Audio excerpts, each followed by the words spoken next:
would like to formally call this meeting of the Stellar Toastmasters to order. Welcome to everyone that is here today. Without further ado, would love to bring up our president for Stellar Toastmasters, our club president, Ms. Jackie Fritz. Good morning, Toastmasters and guests.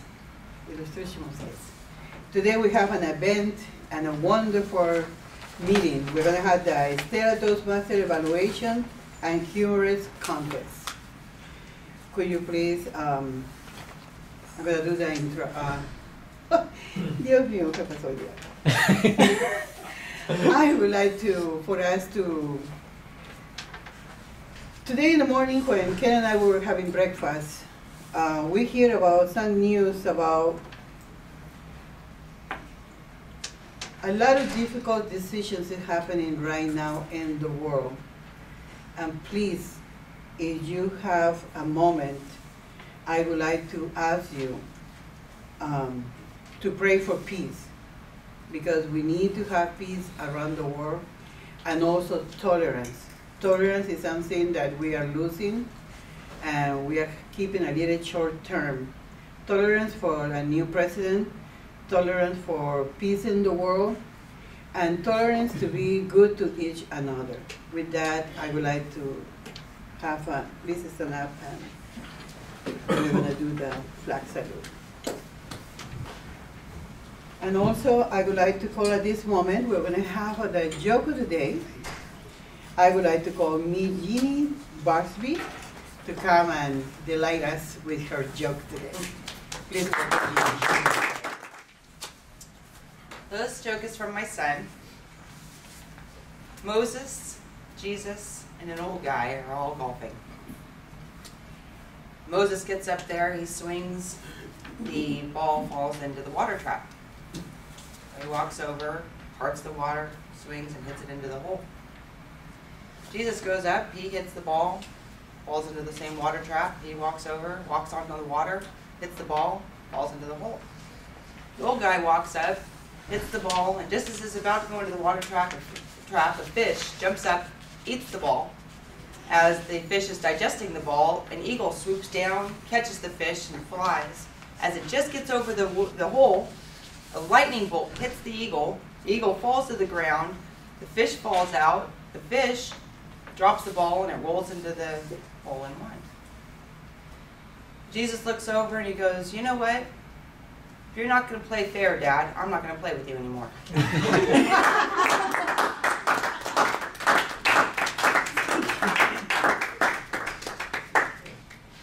And now I would like to present you the Toastmaster of the day. That will be Kenneth Fritz. And I would like to thank you for all the help and all the things you have done for today. Please applaud him for everything. Thank you. Well, we had the discussion before the meeting was called to order that we'll have the humorous speech contest first, so kind of help put you in the mood here for this. This is a El Torito bull hat, goes along with the nachos we're having. So you gotta be ready to laugh, okay? Some of you just look so serious out there. I love it.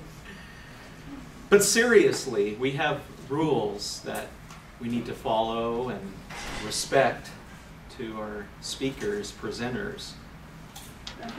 And please make sure to have your cell phones on silent, because it's distracting for speakers. And I would even go as far as saying even texting could be distracting also. They put a lot of work into their speeches and presentations, so it's important that they receive your undivided attention. Now we have two speakers for the humorous speech contest, and they'll be competing today to try to go to the next level, which is an area speech contest on Saturday. There's some information, some flyers about that contest, which I'm sure you'll be hearing more about later. I'd like to, before we begin with the speech contest, I'd like to call on our Chief Judge, Michael Rankin. Mike, has the judging team been briefed, and are we ready to proceed with our contest? Mr. Toastmaster, the judges have been briefed. We are ready to proceed. Great. Thank you.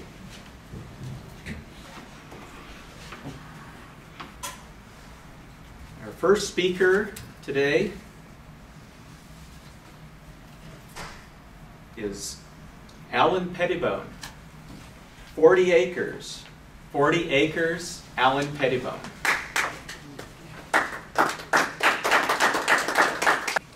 Years ago, McDonald's introduced their Egg McMuffin. 40 years ago, the Miami Dolphins, my favorite team, achieved the only undefeated season in the NFL. September 9th, 1972, 40 years ago, my wife Sandra and I got married. Now, some guys might say at 40 years that those were the 36 best years of my life and try to make a joke about the other 4. But not me. They were 40 great years. They are 40 great years. Sandra is still beautiful to me in my eyes, but she's also a mystery, and that's what makes us us. That mystery, though, communication. From the beginning, I was never quite sure I understood. She's Mexican. I learned to speak Spanish. Didn't help. When we got married, she did not know how to drive. So I taught her. I even modified the car so that she would be able to drive it. It was a stick. I put an automatic in it. That's a lot of work. She needed to know how to drive. Was it a mistake? Well, when something went wrong, of course, I'm a mechanic, she would tell me that the whatchamacallit quit. That thingy, the thingamajig or the doohickey, and my favorite, it's not slouching better. Yeah, me too. She would say, it's got a shimmy in my front. Now, when she shimmies, I watch. What's that got to do with the car? She'd say, my rear end's dragging. I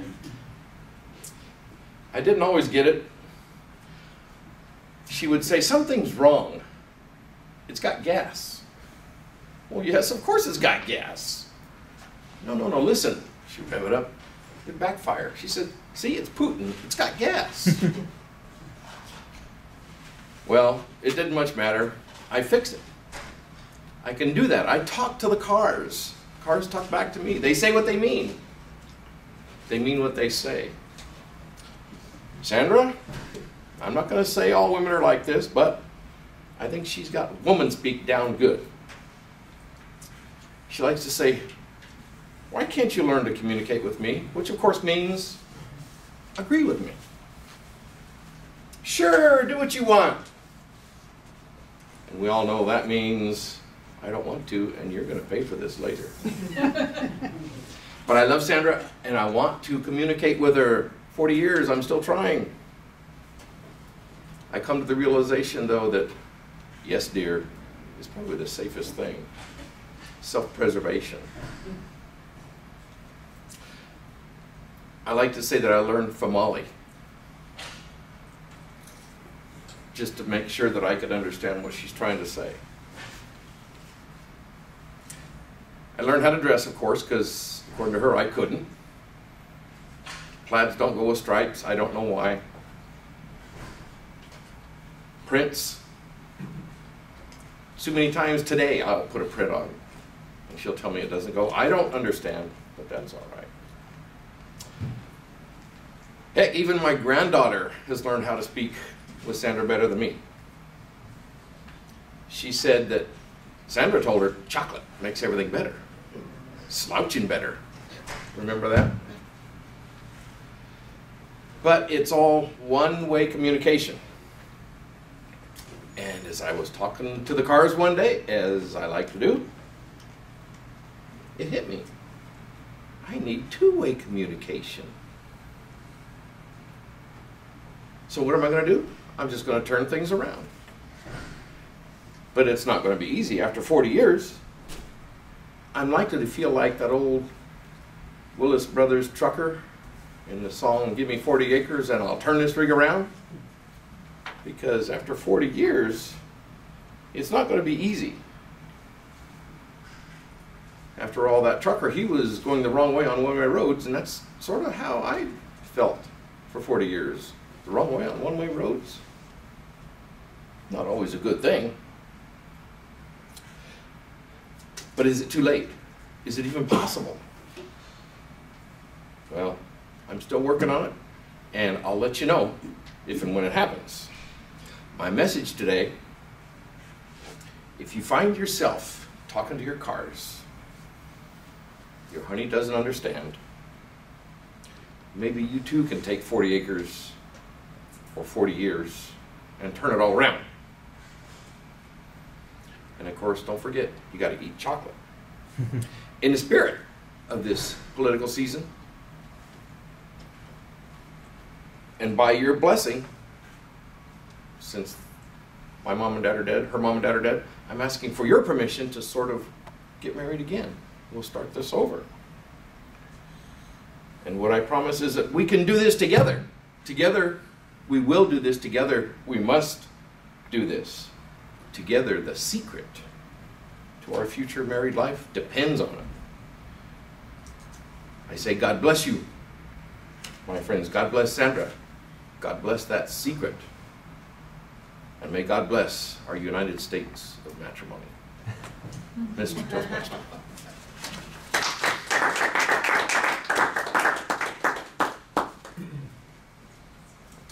We're going to have 1 minute of silence, please, for our judges. Misadventures on a Summer Tour. Misadventures on a Summer Tour, Wayne Hamilton. Thank you, Mr. Toastmaster.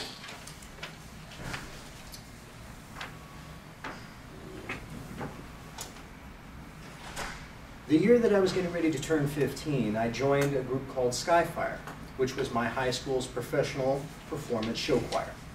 We would put on a couple of productions during the year, and then during the summer, we got invited to play at different places around the world.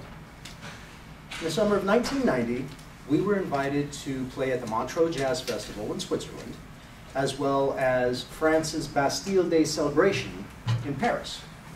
Now, I'd studied 2 years worth of French at this point, so naturally, I was anxious to get out, see more of the world, travel, use some of my newfound skills, enjoy foods from different lands, and, considering the stage of puberty that I was in, hopefully see some women devoid of clothing.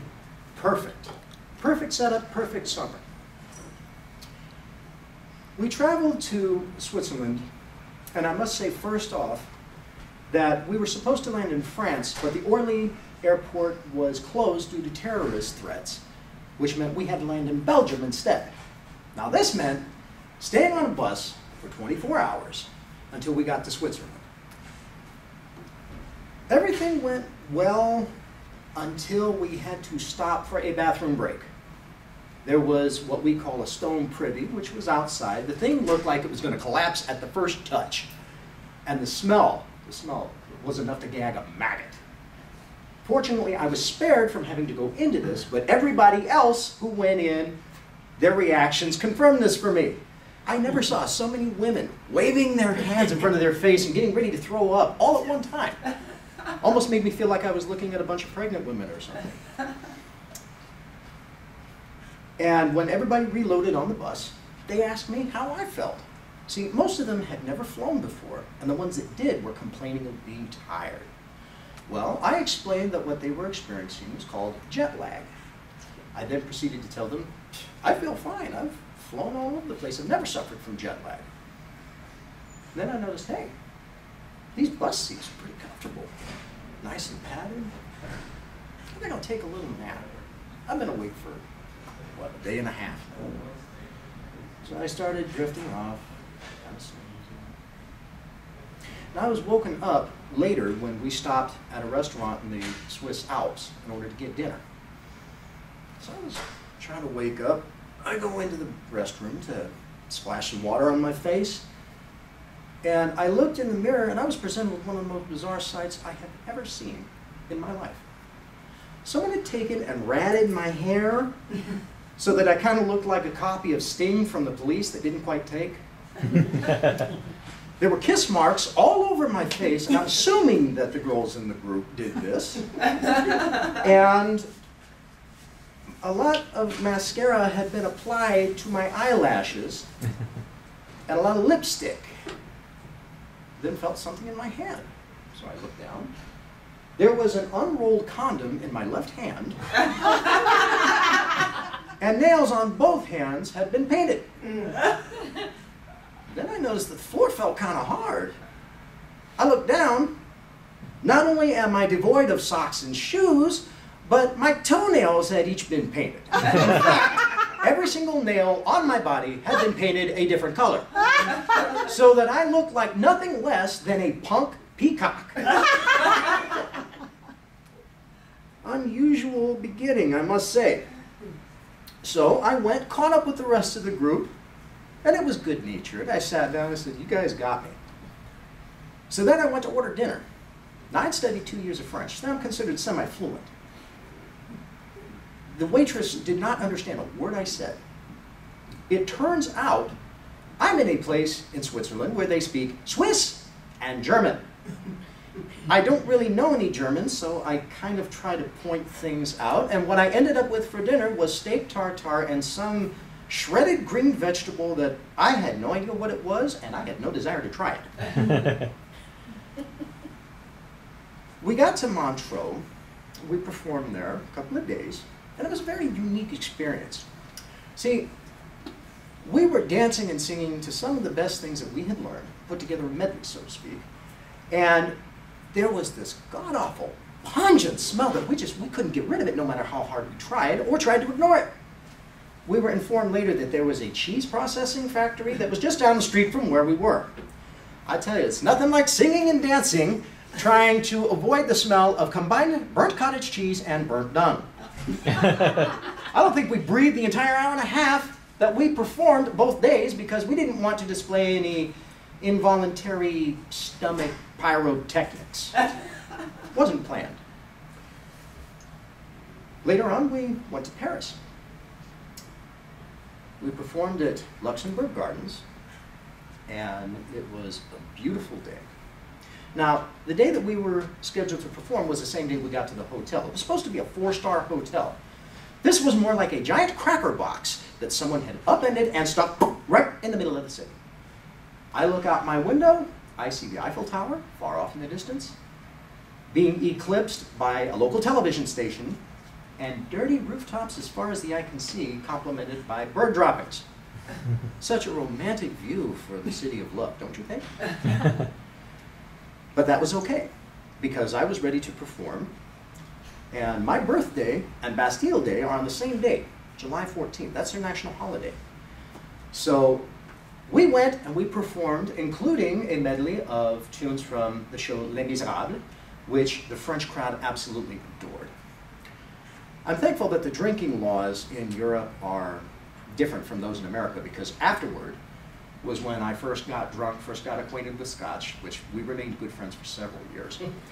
And I know that there was a lot that happened on my birthday, but I don't remember half of it. Probably because of the fact that that's the first time I ever got drunk. So, we're getting ready to go back to the airport, get ready to go back home. I put my carry-on on the inspection rack, and all of a sudden, I was told to stop. I end up getting my arms and legs spread, being patted down, my stuff was dumped out of my bag, and there was an object held up, finally, which was my wind-up alarm clock, and they said, "Monsieur, is this a bomb?" No, I don't know how to make bombs. I mean, aside from eating chili or pineapple, but that doesn't count. And everybody behind me got to see what happened. As a result, I no longer wear tighty-whities, and I have learned a lot different reading material than things like Mr. Pine's Purple House. But looking back on it 22 years later, I can say that it was definitely one of the most life-changing experiences I've ever had. I would encourage travel anywhere. A tout à l'heure, mes amis.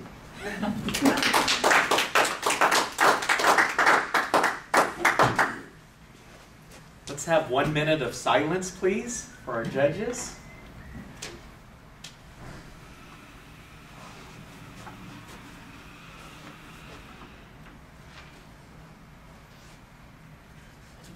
Okay. Thank you, judges.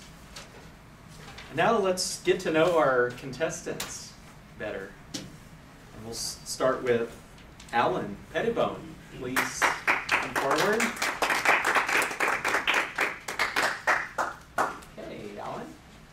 Alan, I'd like to ask you, how many years have you been involved with Toastmasters? 27, I believe. 27 years, my goodness. And you feel like you're still learning a lot? I was 17. 17? Okay. I was expecting someone to correct me, but nobody did. I would believe you. So, of your, what is it, 27 or 17 years of Toastmasters? What is the most memorable experience you ever had, if one stands out?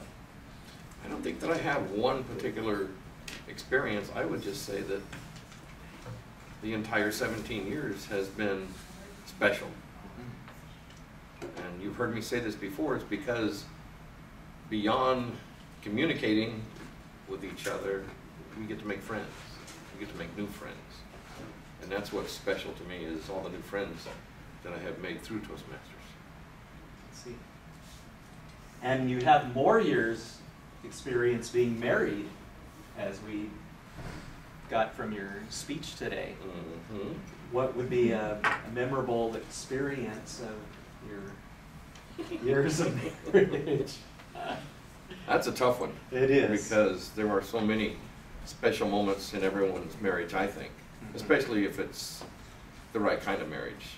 I mean, each of our children are very, very fondly remembered in different ways in my mind. One was born naturally, the other was a C-section, and all the things that go with that are part of different memories. Yeah.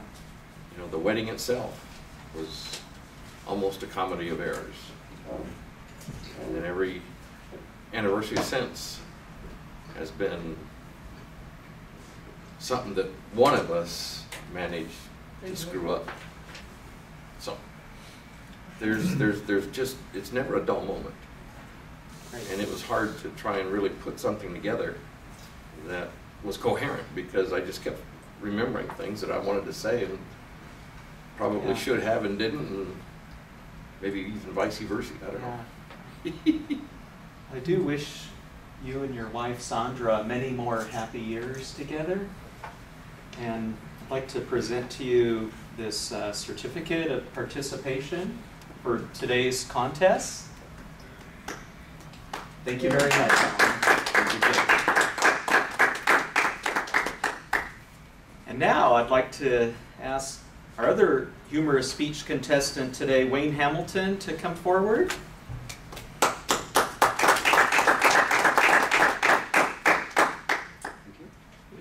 Wayne. And how long have you been a Toastmaster, Wayne? Let's see, I believe I joined in April of this year. So not even a full year. Yeah, amazing. You did very well with your speech today. Can you think of a memorable moment so far, Toastmasters? Probably even today's contest, perhaps. Today's contest will probably stand out a little bit later on. I think when I gave my second speech, it was probably the most memorable for me, because I think that was the most moving I had ever done at any given point. And I seem to recall Dale Mill's evaluation of me, because he, I guess he didn't like the fact that I called him a gentleman, because he looked at me and he goes, "You call me mild-mannered." So, but it was fun. It was fun, and it's something that I hope will continue throughout my career with Toastmasters. Great. And thanks for sharing your experience, your traveling Europe and performances and other things that happened along the way. Of your travels in Europe, what was your favorite country and why? Probably Switzerland, because first of all, the people there are nicer. And I understand that there is a part where they do actually speak French. I hope to make it there someday. And unlike France, they actually have things fairly well marked, and people, even though they don't understand what you're saying as an American speaking English, they are more than happy to point out things to you and make deals with you. I had a particular grandmother type figure that ran a bakery, for example, that I asked her what the price was on something, and she indicated 50 different things to me and then acted as if she was going to cry if I didn't take something. I ended up buying one thing, I walked out with 4. So, economics are definitely better there in Switzerland. Sounds like a great country to visit. I'd sure like to visit Switzerland sometime. Yeah, I've seen pictures of it, the Swiss Alps, and looks like a real clean, beautiful country. It is. Wayne, I'd like to present to you the certificate of participation for today's humorous speech contest. Thank you for participating.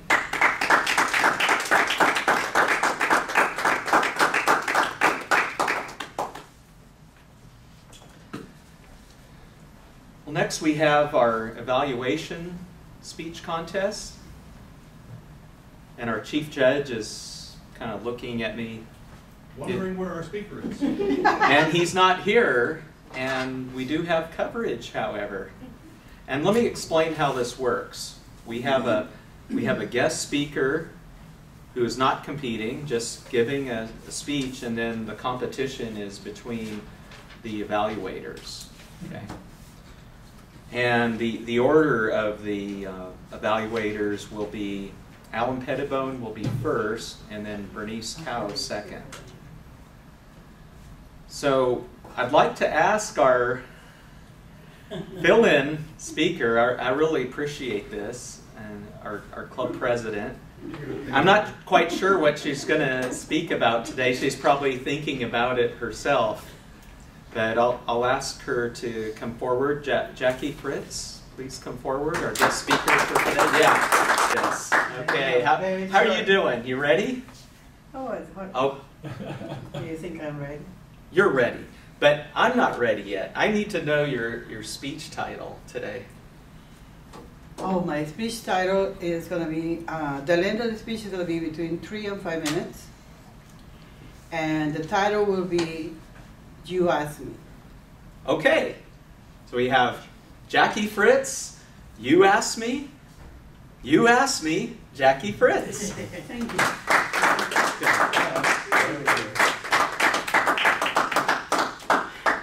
Good afternoon. You Ask Me. Many of you know that I am a volunteer at Radio Bilingue. It's the first national Latino network in 2 languages, based in Fresno, California, exactly in the corner of Willow and Belmont here in Fresno.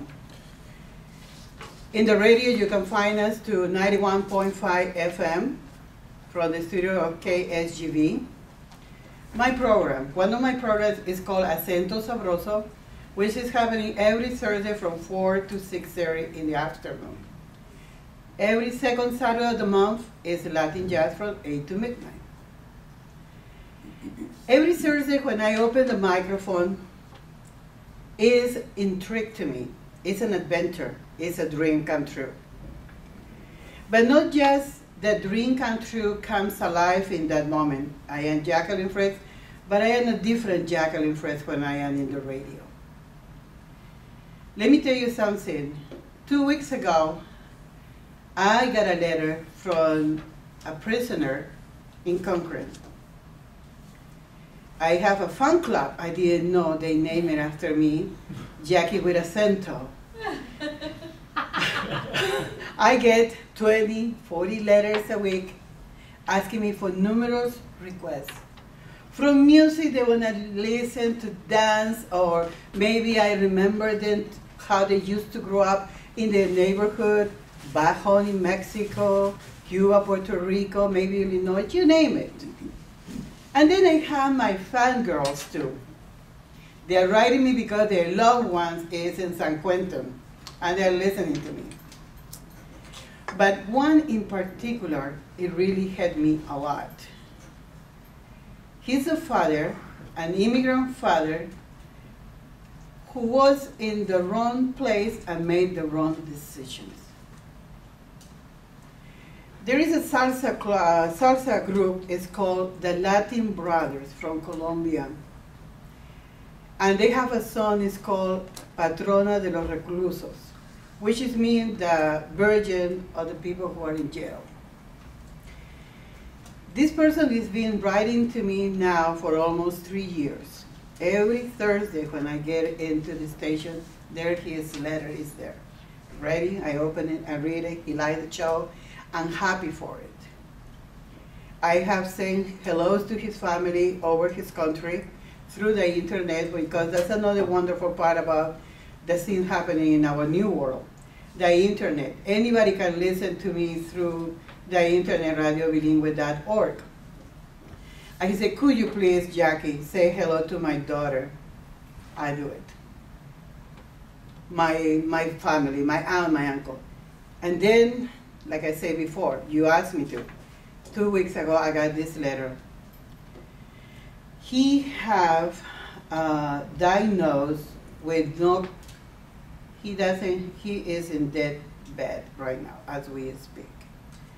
There is not going to be an opportunity for him to say goodbye to his loved ones, nor to his mother. And he wrote to me and he said, you know, my mom loves your show. I need you, please ask for forgiveness. I got a letter. I didn't know what to do with that letter. I went upstairs and I talked to Maria. I said, Maria, listen to this. Yeah, I read it. I have to put it because I knew you will miss it and you don't get it. So, and when I got the letter, I opened the microphone. I say the name of the person. I never say where they are because I always very sensitive. Maybe a friend or loved one is listening to the show. And I don't want, it's not me who has to be judging for that, what they've done. Even if I have a son or brother or family member in jail, I would not like to turn around the radio and say somebody else, Don Jorge is in San Quentin, say hello to his family. No, I will not do that. So when he asked me to ask for forgiveness to his mother, I saw myself, I have 2 sons. How can I do this? I opened the microphone, and the first thing I did was to pray, and I asked for permission to have a pray. And I spoke to the mother. I spoke to his mother, from one mother to another mother, for forgiveness. Because sometimes we bring our kids to this world, we guide them, we talk to them, we give it to them everything we can, and they do the wrong decision. And who we are to judge them? They've already been judged. In this case, he is in the deathbed. To tell the mother, because he wanted me to tell her that he's dying, that he's not going back. I did it. I put the song he requested, and it's been 2 weeks now. My telephone doesn't stop asking me to do it again. I don't know if I can do it because it's a very difficult situation, and we need to be sensitive to one and to another. With this in mind, remember when you read the newspaper, not only the family they are affected, but the ones they get behind. Mr. Toastmaster.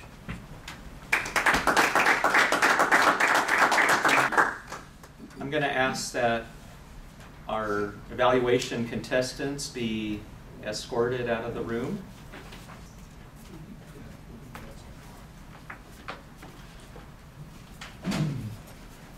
And we have 5 minutes while they're preparing their evaluation. And what are we going to do for 5 minutes? Thank you. We're going to ask our guest speaker to come back, and we'd like to get to know Jackie Fritz a little more. Please return. Well, first, that was great that you stepped in on such short notice to give this. No notice at all to give this impromptu speech. It's something we should all be ready for. You know, just have some ideas, some speeches in mind in case we're asked to speak. It could happen any time throughout the day. Mm-hmm. What made you decide to just come in and step in as a guest speaker, having that opportunity? It's having that experience that day, having that letter when I open it, that letter when I open it and I read it and thinking about him all those years he had wrote to me. I have never once in I would like to tell you that I'm not allowed to write back for safety reasons. But I do read it, and then whatever is in my hands for their request, I try to make it easier for them. And when that happened, that letter, it really just moved me, and thinking about all the process he was going through, and thinking about all his family being away, and he doesn't have anybody here. I don't think I am allowed to go and see him. The only thing I can do is maybe this Thursday wish him best, because I know he is listening. But I think we as a human, we tend to do sometimes cross over and do more than we are sometimes questioning and we are really capable of doing. So that we can do a lot of things. That was what we did. Well, that happened. Yeah, that was an amazing story, and it made me think, being in public position or public eye, such as you are as a radio announcer, just the interaction with the public is just incredible. Not only that, but for Mother's Day, again, women, they want to say hello to their loved ones, and it's just another world down there that every day we live and we forget, and that's how it is. I'm happy when I read the letters and they say that at least 2 hours and a half they are happy, or when Saturdays they know when I am in the air.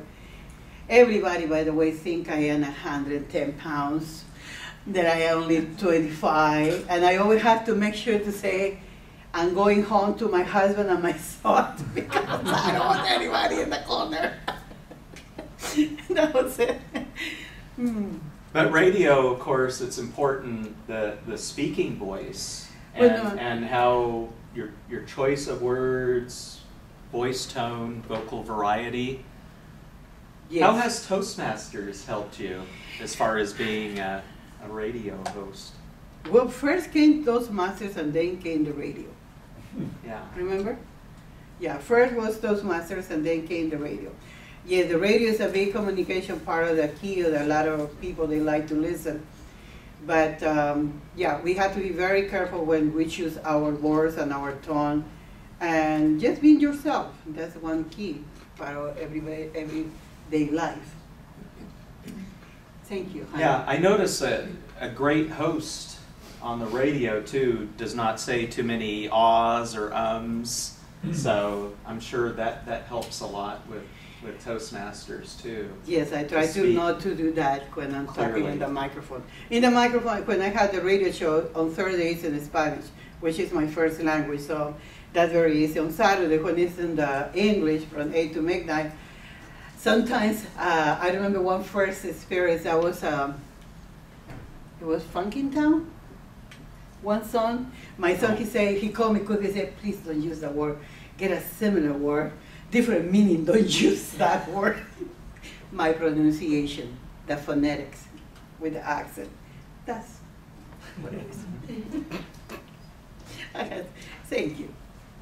Well, it's clear you have a lot of listeners. Yeah, good listener. Wide variety, wide audience, and the radio station projects throughout the nation and the world too. Yeah, it goes through the nation and around the world. We just added Denver, Nuevo Mexico, Texas, It goes all over the place. And Thursday, tomorrow I'm having an interview with Otto Soler, which is a guy, is president of Merengue. That's gonna be interesting. Yeah. That's a fun one. That'll Thank be, you. That'll be great. Well, I just wanted to ask you one more question. Oh, okay. Because I know you've been in Toastmasters for a while, and now you've been in leadership, and now you are the club president. Oh, yeah. What made you decide to want to be a club president of I the follow you. Toastmasters Club? I Followed followed me. him. What did I do? He was a president, vice president, and Mm-hmm. also a past Area governor. area governor. Yeah. I'm going that way. Yeah. Thank you, Mr. Toastmaster. Well, the thing is that Toastmasters provides leadership training as well as speaking, so that's a very important part of it as well, to organize events such as these. There's a lot that goes into it, and I don't have the certificate Don't worry. of participation for you, I know you. but we really do thank you for coming in and speaking today as a guest speaker. No, So, I'm but gonna- what I do have for you is just a big hug Oh, for helping. thank you, love. I see our first contestant is now in the room for the evaluation contest to evaluate Jackie Fritz's speech, Alan Pettibone.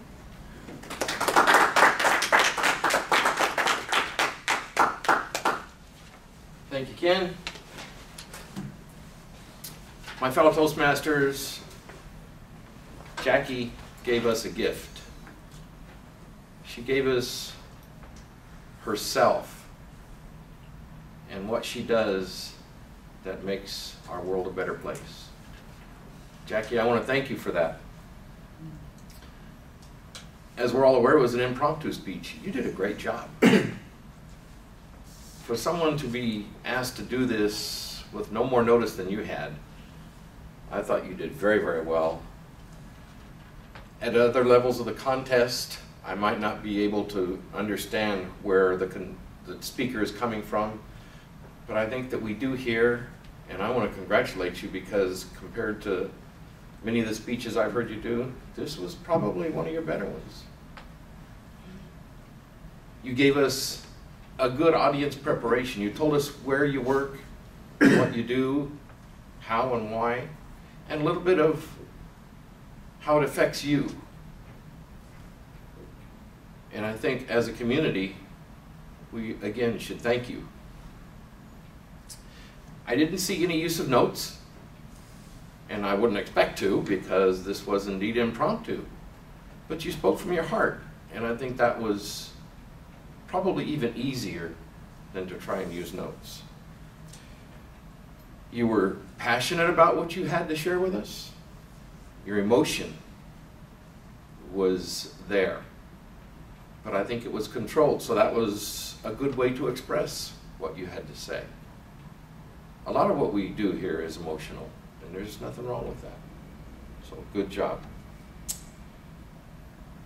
I liked what you said when you didn't know what to do when someone asks for you to support this person. You said you stopped and you just asked for permission to pray. I find myself doing that. As many of you know, I play Santa Claus, and I get some requests at times that are a little bit hard. And the easiest thing is to trust the Lord, and you showed us that's what you do. That helps me identify with you. I don't know about anybody else, but it does for me. If there's anything that I would like to see you do, perhaps translate some of the Spanish that you were using. Not all of us would understand. I did, and I think it's a blessing for me to be able to, but not all of us do. So perhaps you could have translated a bit and punch up your conclusion. You know, as you were thinking about what you wanted to say, even impromptu, maybe just give us something that we could really pound our fist with. All in all, you did a great job. You involved us in your speech. And again, I want to thank you for making our world a better place to live. Thank you, Jackie.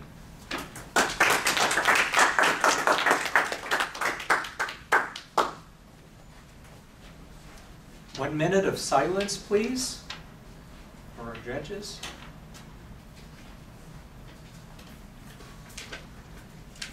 Now our next evaluator of Jackie's speech, Bernice Cow. Bernice.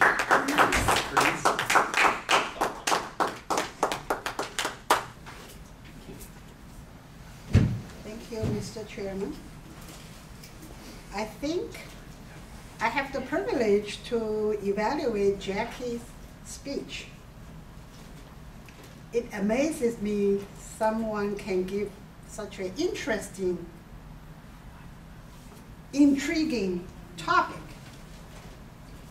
I want to compliment you, Jackie, in 2 areas. The number 1, that is your storytelling skill. You were able to grab all of our attention, and actually your accent worked for you this time, because we want to hear every single syllable that you have carried on. Your story is intriguing, and your information that you gave to us from your delivery make us want to know more. So there was no question that everybody is glued to your way of expressing, not only to inform us, to entertain us, and also make us think. I think a definition of a successful speech is not only to give the information, entertaining or inform, but to make us think. I believe I have thought about it, and the follow-up is the next thing. If you heard the speech and you don't do anything about it, I feel like I want to know more about what she just told us. And her story, a few of them that she did tell us, are very interesting, that we have never heard about. I'm not going to talk about the content of each individual story, but the way she delivered it made each single story interesting. She has great voice. She has good gesture, not too many, not too less. And her voice carry on all the way to the end of the room. If there's one thing I like to suggest for her to improve her future public speech skills, it would be a stronger conclusion. Repeat what she just told us, the information, the story, the entertaining, the follow-up information that we will be able to get. Now I feel like I like to turn, even though I don't understand Spanish, I like to turn on the radio and find out, or tell my neighbors to turn it on. So I want to congratulate you, Jackie, for a great speech at the last minute, and also make us think, make us feel we want to know more. Thank you.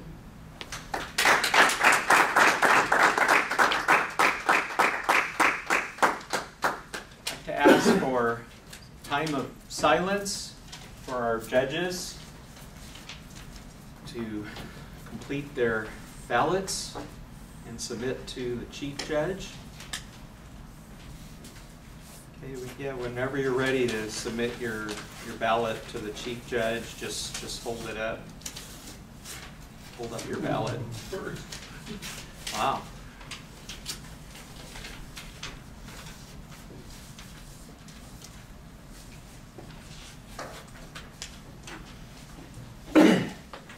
Mr. Chief Judge, are all the ballots in? No, sir. Okay.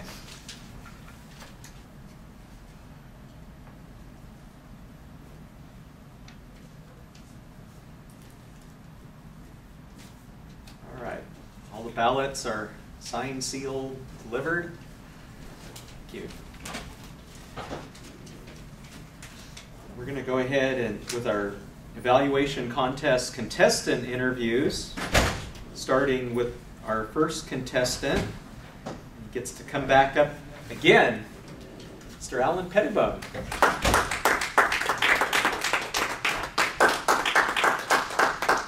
you've been up quite a bit today, Alan. You've had a busy day, competing in 2 contests, which is a lot to do.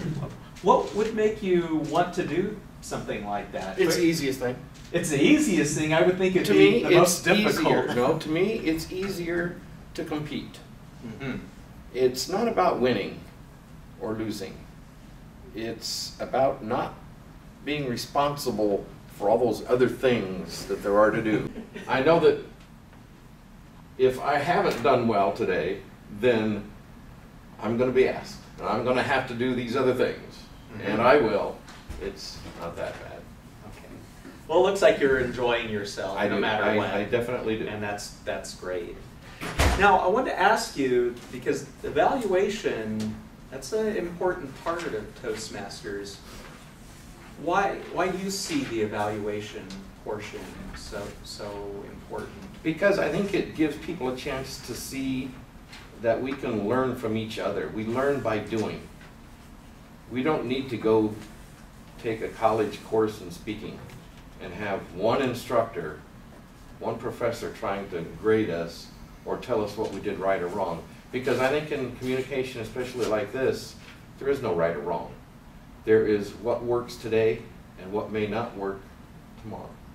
And with peer evaluation such as we do, I think that's the best way of learning how to actually communicate. Because we're being evaluated and we know that we did communicate with each of those evaluators, or maybe we didn't. And it gives us a chance to see how we could improve. You don't get that in a college course, at least none of the courses I took. Great answer. Well, you get to receive another certificate of participation, and this one's for today's evaluation contest. Thank you. And then our other evaluation contestant, Bernice Cow. I'd like to ask Bernice to come forward, please. And thank you for competing today. So Bernice, how many years have you been involved with Toastmasters? Over 15 years. Over 15 years. Not quite as long as Alan, but longer than many of us. Of your 15 years, or more than 15 years with Toastmasters, what would be probably the most memorable speech you've ever given? That's the speech that I went all the way to the district, to Modesto. Wow. And I got a big trophy, 2010. So that trophy is exhibited right next to my tennis trophies. Mm-hmm. And I brag about it and I tell people about it. I think in Chicago, where I came from, I don't think I ever, maybe other than club inside, I never went out to compete. Mm-hmm.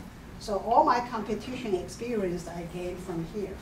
And I think each year I went up to the 4th level. That's pretty good. Now, when you won that division contest in 2010, what type of a speech was that? The speech about jobs, jobs, jobs, where are you? So it's my profession, teaching people how to use your own inner judgment, learning experience to exhibit. You have the matching quality to the employer before you apply any job.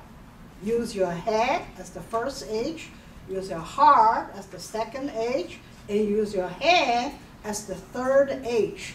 So it's called the 3H Club. If you don't join the 3H Club, you're not going to have your next job. Great advice, because we know you do a lot of work, or some of us are aware, some are not, that you do a lot of counseling for those seeking employment. Right. So it's a great service you give back to the community. So thank you.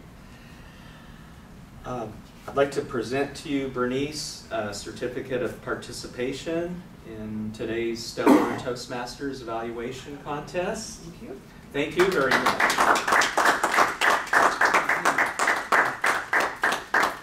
And there's some other thank yous in order. As Alan talked about, it takes an effort not only for the speakers to put together their presentations, but to have the room ready for today's contest. We had some nachos, a delicious cake that was provided. And so there's plenty more for you to enjoy. And just all the support of everyone being here. So everyone, give yourselves a big hand. Great job.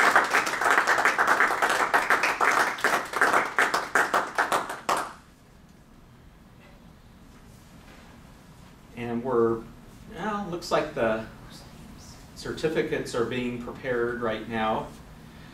I think I'd like to ask our Area G3 Governor, if either from where you're at, Dale, or if you want to come forward. I know there's a big event that's happening on Saturday, and some flyers have been provided about the Area G3 contest. If you'd like to talk about that a little bit, thank you. So be there, or be square. But we look to see a full house. We'd like to have a full house. We'd like everybody there to show support to your club participants, your club as a whole, to be able to show that we have especially some volunteers helping out with this club. Competition going on here. So please show up, bring your enthusiasm, bring your wallet, bring your pride for Stellar Toastmasters. Thank you. Great. Look forward to it. I'd like to ask our Madam Club President to come forward, Jackie Fritz, with some presentations. Thank you for bearing with me today. It's a nice competition. I would like to take the opportunity to thank you, Kenneth, for all your hard work and all the things you've done for the club. And the club, we are going to give you a certificate of appreciation to Ken Fritz.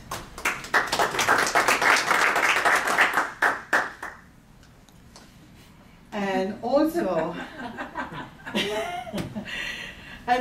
out of the books, I would like Roberta to stand up and a big ovation, because she did so much through the years. And she helped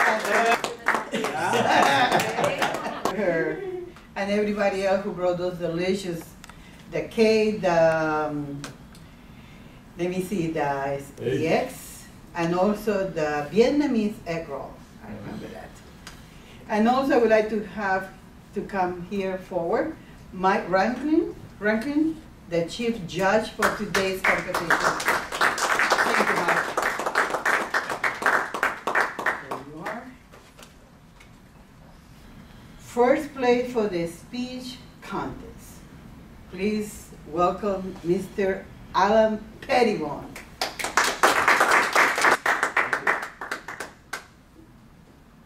Yeah. The first place for the Stellar Toastmaster humorous speech contest goes to Alan Pettibone.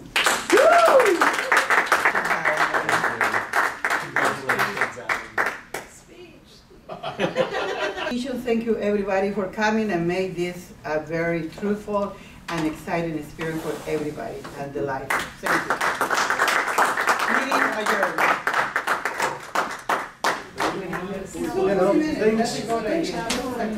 I know. How much? Thank you, Pavel. I should have given you